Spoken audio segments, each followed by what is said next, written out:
can't understand the future if you don't have some knowledge of the past. And it enables you to have a complete understanding of who you are, the people's shoulders that you stood on to make you who you are. African Americans who have long wanted to trace their genealogy now have a more thorough and convenient place to look, thanks to the recent launch of the largest collection of black family history records ever available on the Internet. The collection, at Ancestry.com, features more than 55 million historical documents. The aim is to dispel the myth that few historical records were kept for African Americans, and that those who wished to trace their heritage were out of luck. The online directory spans the 19th and early 20th centuries. It includes military, census and labor records, bank and marriage records from the Freedmen's Bureau, World War I draft cards, and family photos and narrative accounts from former slaves.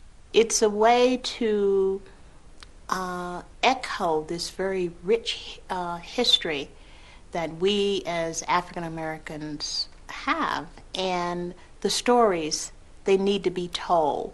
Users can search for relatives via names, birthplaces and dates, residences, and many other keywords. A new filter works no matter how people were described in older U.S. Census forms, when African Americans were recorded as Negro, colored, or black. It's a way of turning ordinary human beings into heroes, because there are a lot of heroes and sheroes that we never have heard about and we don't know about, and we just don't know the legacy that they have left for us.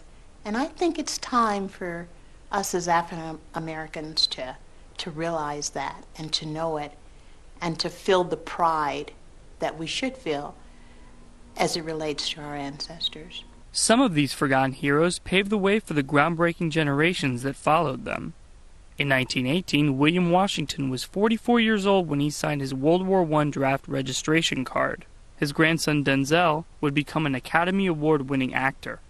The 1870 census listing for Charles Langston, grandfather of poet laureate Langston Hughes, recorded him as a farmer, but the elder Hughes was an important figure in Reconstruction-era Kansas, fighting for the right to vote.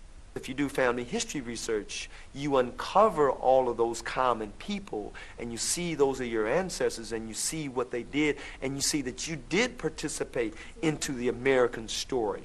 And your contribution was just as valuable as everybody else's, because if you didn't lay those bricks on that wall, that building never would have gotten built. For Discovery News, I'm Jorge Ribas.